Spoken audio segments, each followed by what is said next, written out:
सर्दियों का मौसम शुरू होते ही हर घर में गाजर मूली का अचार बनना शुरू हो जाता है। चलिए मैं आज आपके लिए लेकर आई हूँ गाजर मूली का ऐसे आसान सी रेसिपी जिसे आप सिर्फ 5 मिनट में तैयार कर सकते हैं, बिना किसी झंझट या मेहनत के।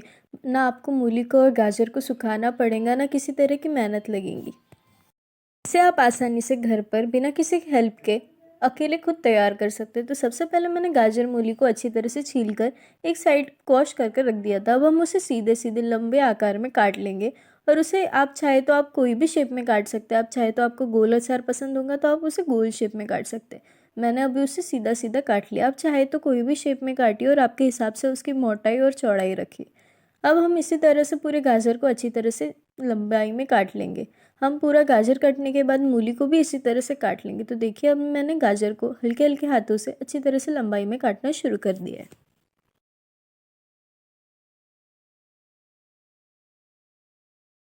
आप अपने हिसाब से गाजर मूली की क्वांटिटी कर सकते हैं। मैंने गाजर की क्वांटिटी थोड़ी कम करी और मूली की क्वांटिटी थोड़ी ज़्यादा करी, जिससे क्या होगा, हमारा अचार मीठा ना लगेगा, साथ में चटपटा सा टेस्ट आएगा। इसी प्रकार हम गाजर को भी अच्छी तरह से काटने के बाद हम मूली को भी काट लेंगे। अब मैंने मूली को भी एक साइड में छील कर अच्छी तरह से वॉश कर रख दिया था। अब मैं मूली को भी अच्छी तरह से हिस्से करके उसे भी चौड़ाई में काट लूँगी और सीधा सीधा आकर दूँगी। तो आप भी इसी तरह से काट सकते हैं, अथवा आप अपने हिसाब से उसे शेप दे सकते हैं। आपको गोल शेप पसंद होगा तो आप गोल भी काट सकते हैं। अगर आपने अब तक मेरे चैनल को सब्सक्राइब नहीं किया तो सब्सक्राइब करना ना भूलें। साथ साथ लाइक कमेंट शेयर कर बताइए आपको रेसिपी कैसी लगी। तो अब हम मूली को अच्छी तरह से लंबाई आकार में काट लेंगे। आप चाहे तो उसे छोटे आकार में भी काट सकते हैं। अब हमारी मूली भी अच्छी तरह से कटना स्टार्ट हो चुकी है। तो हम पूरी मूली को काटने के बाद में हमारे मसाला रेडी कर लेंगे अचार के लिए। तो चलिए स्टार्ट करते हैं मसाला रेडी करना। तो चलिए हम एक नज़र इंग्रेडिएंट्स की ओर डाल देते हैं जिससे हम मसाला तैयार करने वाला है। तो सबसे पहले मैंने थोड़ा राई, मिर्च, लहसुन, जीरा, मेथी दाने, सौंफ, काली मिर्च और धनिया ऐड किया है फ्रेश। अब हम राई को अच्छी तरह से भून लेंगे। राई को भूनने में थोड़ा ज़्यादा टाइम लेता है, तो हम उसे अच्छी तरह से भून लेंगे। साथ साथ हम उसमें ऐड करेंगे धनिया, मेथी दाने, जीरा, सौंफ और काली मिर्च। अब इसे हम अच्छी तरह से चम्मच से चलाकर इसे अच्छी तरह से भून लेंगे। तो ध्यान रखिए कि हमारा मसाला एकदम कलर नहीं बदलना चाहिए और साथ साथ वो अच्छी तरह से भुन जाना चाहिए।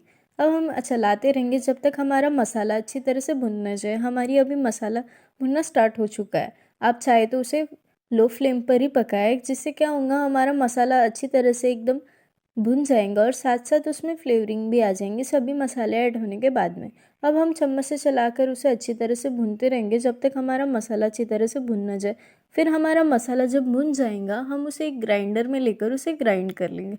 और उसे याद रखिए कि उसे दरदरा पीसेंगे तो हमारा मसाला भुनकर अच्छी तरह से तैयार है। अब हम इसे फ्लेम बंद कर थोड़ी देर ठंडा होने के लिए रख देंगे। हमारा मसाला रेडी है। अब हम इसे मिक्सर में ग्राइंड कर लेंगे। ध्यान रखिए कि आपका मसाला ज़्यादा पतला नहीं होना चाहिए, उसे दरदरा पीसना है। अब हम एक पैन में सरसों के तेल को ऐड करेंगे जिससे अचार का टेस्ट स्वादिष्ट आएगा। याद रखिए कि हम मसाले को दरदरा पीसेंगे। आप चाहे तो कोई भी तेल उसमें ऐड कर सकते हैं अगर आपको सरसों का तेल पसंद नहीं होगा। तो अब हम उसमें ऐड करेंगे लहसुन की कलियाँ। आप चाहे तो लहसुन की कलियों को ज़्यादा क्वांटिटी में भी यूज़ कर सकते हैं। हम उसमें ऐड करेंगे साथ साथ हरी मिर्च और उसे अच्छी तरह से ऑयल में फ्राई कर लेंगे। अब हमारी लहसुन और मिर्च अच्छी तरह से पकना स्टार्ट हो चुकी है। अब हम उसमें ऐड करेंगे हल्दी पाउडर, लाल मिर्च पाउडर,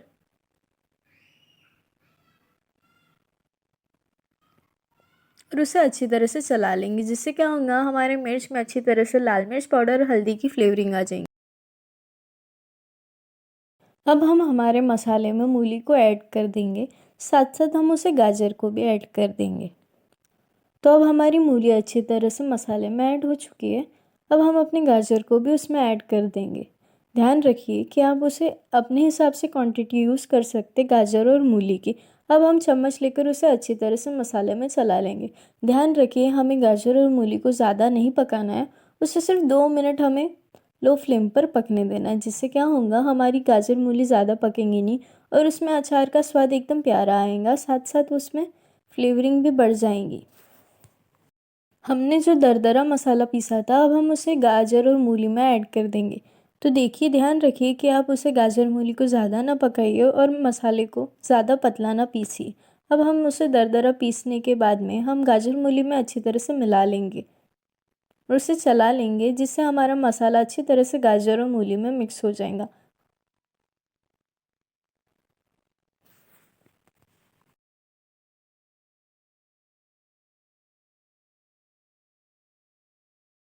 अब हमारे गाजर और मूली में अच्छी तरह से मसाला मिल चुका है, तो अब हम उसमें ऐड करेंगे स्वाद अनुसार नमक। आप नमक को उसमें स्टार्टिंग में मत ऐड करिए, जिससे क्या होगा, नमक मिलने के बाद में उसमें पानी छोड़ देगा।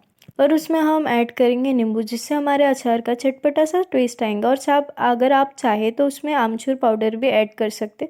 और साथ साथ हम उसका टेस्ट बढ़ाने के लिए उसमें ऐड करेंगे हींग, जिससे हमारा अचार कई दिनों तक फ्रेश रहेगा। और साथ साथ हम उसे कहीं भी यूज़ कर सकते हैं, जिससे हमारे मसाले के साथ साथ अचार की फ्लेवरिंग बढ़ जाएंगी। अब हमारा मसाला अच्छी तरह से मिल चुका है। अब हम एक पैन में दूसरी ओर सरसों का तेल गरम कर कर उसमें ऐड करेंगे, जिससे क्या होगा, हमारी मूली में अच्छी तरह से ऑयल ऐड हो जाएगा। साथ साथ जो अर्ध कच्चापना था वो थोड़ा कम हो जाएगा। तो देखिए, अब हमने उसमें सरसों के तेल को ऐड कर दिया था। आप चाहे तो अगर आपको सरसों का तेल नहीं पसंद है तो आप दूसरा तेल भी यूज़ कर सकते। अब हम उसे अच्छी तरह से चला लेंगे। अब हमारा मसाला पूरे अच्छी तरह से गाजर मूली में मिल चुका। अब हमारा अचार तैयार हो चुका है। अब हम इसे सर्व कर लेंगे, साथ साथ एक भरनी में भर कर रख देंगे। अब आप इसे कभी भी निकाल कर कभी भी खा सकते हैं। अब हमारे अचार की आप फ्लेवरिंग देखिए, साथ साथ उसमें मसाला देखिए कितनी अच्छी तरह से मिल चुका है और एकदम क्रंची और एकदम टेस्टी है। Hope you like the recipe.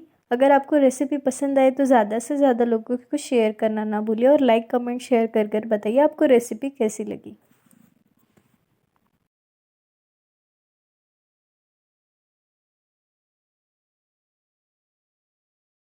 गाजर और मूली का अचार सेहत के लिए भी काफ़ी फ़ायदेमंद है। साथ साथ आप चाहे तो उसे स्टार्टर में भी यूज़ कर सकते हैं, जब आपके पास सब्जी का ऑप्शन कम हो। आप गाजर और मूली के अचार को कभी भी निकाल कर किसी भी वक्त खा सकते हैं, चाहे रोटी या चावल के साथ में हो। आपको कभी टेंशन नहीं होगी कि घर में कोई अचार नहीं रखा है और हम उसे खा नहीं सकते। आप सर्दियों के मौसम में इसे किसी बिना मेहनत और बिना किसी झंझट के तैयार कर सकते हैं। शुक्रिया।